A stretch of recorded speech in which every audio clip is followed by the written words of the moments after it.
இது வந்து வெள்ளிக்கிழமை கார்த்திகை சஷ்டி அன்னைக்கு எடுத்த விளாக் தாங்க. நான் வந்து வெற்றிலை தீபம் தான் நான் ரெடி பண்ணிகிட்ருக்கேன். வெற்றிலை தீபம் வந்து 6 போடணும். 6 வெற்றிலை வச்சு அதில் வந்து நம்ம விளக்கு வச்சு அதில் நெய்யோ இல்லை தீப எண்ணெயோ வச்சு அழகாக நம்ம விளக்கு வந்து ரெடி பண்ணி சாமி கும்பிடணும். இதுக்கு வந்து நம்ம காலையிலே தலை குளிச்சுட்டு வீடு சுத்தம் பண்ணிவிட்டு நம்மளால் முடிஞ்சால் விரதம் இருக்கலாம். முடியல டேப்லெட் எடுத்துக்கிறவங்கன்னா லைட்டான ஒரு டிஃபன் லஞ்ச் நம்ம எடுத்துக்கலாம். ஈவினிங் திரும்பவும் நம்ம குளிச்சுட்டு ஒரு வாழைப்பழம் வெத்தலை பாக்கு அப்புறம் ஒரு டம்ளர் பால் நம்மளால் என்ன நைவேத்தியம் முடியுதோ அதை வந்து செஞ்சுக்கலாம். சக்கரை பொங்கல் செய்யணும் அப்படின்னு விருப்பம் இருந்தால் செஞ்சுக்கலாம். அதை செஞ்சுட்டு நம்ம 6 தீபம் நம்ம ஏற்றிட்டு சாமிக்கு நல்லா பூ வச்சு அலங்காரம் பண்ணிவிட்டு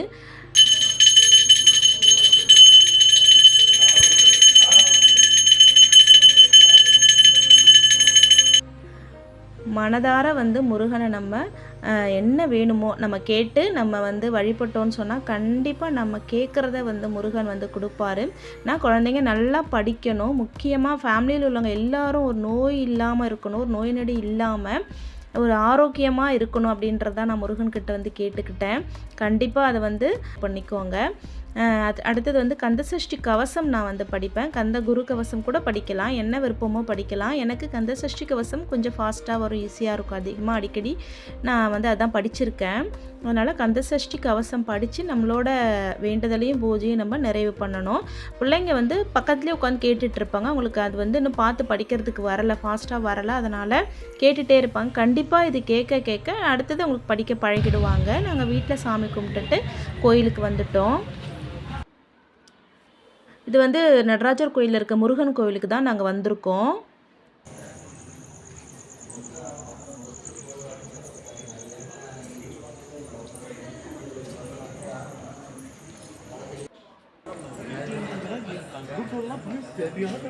அங்கே அவ்வளோவா வெளிச்சம் இருக்காது, கொஞ்சம் லைட்லாம் கம்மியாக தான் இருக்கும். அதான் உங்களுக்கு இப்படி தெரியுது.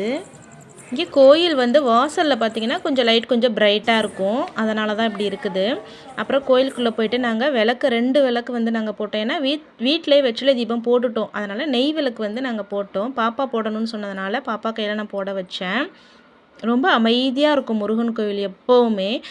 நல்ல நிம்மதியாக சாமி கும்பிட்டுட்டு அழகாக உட்காந்துட்டு வரலாம், அந்த மாதிரி இருக்கும். மனசுக்கு ரொம்ப நல்லாயிருக்கும் முருகன் கோயிலுக்கு போனாவே. அவ்வளோ வந்து ஒரு பீஸ்ஃபுல்லாக இருக்கும் அந்த பிளேஸே. விளக்கு போட்டுட்டு பாப்பா தான் வந்து போட்டுச்சு, விளக்கு போட்டுட்டு வந்தோம். அங்கே ஒரு பையன் பாருங்கள் 6 வெற்றிலை தீபம் வந்து போட்டுட்ருக்காப்புல, ஒரு காலேஜ் ஸ்டூடெண்ட் தான். அழகாக பொறுமையாக நெய் போட்டு தீபம் வந்து ஒன்றுத்துக்கும் அழகாக ஏற்றிட்டு இருந்தாப்புல, சூப்பராக.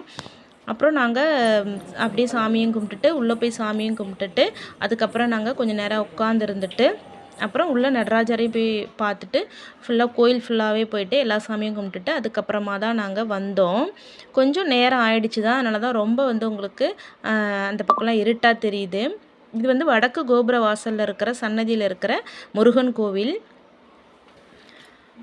அப்புறம் நாங்கள் சாமி கும்பிட்டுட்டு அப்படியே வீட்டுக்கு வந்தாச்சுங்க. வீட்டுக்கு வந்து மாவு கம்மியாக தான் இருந்துச்சு, அதனால் அவல் உப்புமா செஞ்சுக்கலான்னு சொல்லி ரெடி பண்ணிகிட்டு இருந்தேன். 2 கப் நான் அவல் எடுத்திருக்கேன், ஒரு வெங்காயம் 2 பச்சை மிளகாய் காரத்துக்கு ஏற்ற மாதிரி எடுத்துக்கிட்டேன். அப்புறம் தாளிக்கிறதுக்கு கடுகு கடலைப்பருப்பு சீரகம் கொஞ்சம் மஞ்சத்தூள் எடுத்திருக்கேன். இதை நான் தாளிச்சிட்டு வெங்காயம் பச்சை மிளகாய் தாளிச்சிட்டு கருவேப்பிலை கொத்தமல்லியும் போட்டு நம்ம தாளித்து விட்டுட்டு இந்த அவல் வந்து நம்ம வாஷ் பண்ணிக்கணும். ஒரு 2 டைம் வாஷ் பண்ணிவிட்டு ஃபுல்லாக தண்ணியை வந்து இருத்துடணும். தண்ணி அதில் அதிகமாக இருக்கக்கூடாது, ஏன்னா ரொம்ப பொலப்பொலன்னு வராது. தண்ணியை இருத்துடணும்.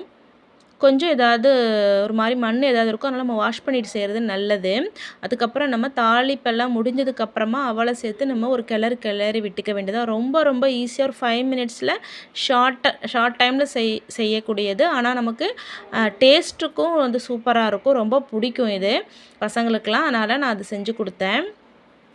அப்புறம் இதுவுமே கொஞ்சம் கம்மியாக தான் வரும், அதனால் இருந்த அளவு அவல் எவ்வளோ இருந்துச்சு செஞ்சுட்டு நான் கொஞ்சம் கம்பு கேழ்வரகு மாவு அரைச்சி வச்சுருந்தேன், அதில் கொஞ்சம் இருந்துச்சு. அதையும் நான் வந்து தோசையும் கொஞ்சம் ஊற்றிட்டு 2யும் நாங்கள் வந்து கலந்து ஷேர் பண்ணி சாப்பிட்டுக்கிட்டு எங்களோட நைட் டிஃபனை முடிச்சுக்கிட்டோம். அவல் உப்புமா ரொம்ப சூப்பராக இருந்துச்சு.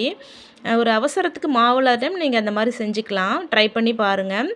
இந்த வீடியோ உங்களுக்கு பிடிச்சிருக்குன்னு நினைக்கிறேன். பிடிச்சிருந்துச்சுன்னா லைக் பண்ணுங்கள், ஷேர் பண்ணுங்கள், கமெண்ட் பண்ணுங்கள் ஃப்ரெண்ட்ஸ். கண்டிப்பாக இந்த வீடியோ எப்படி இருந்துன்னு சொல்லி கமெண்ட் பண்ணுங்கள்.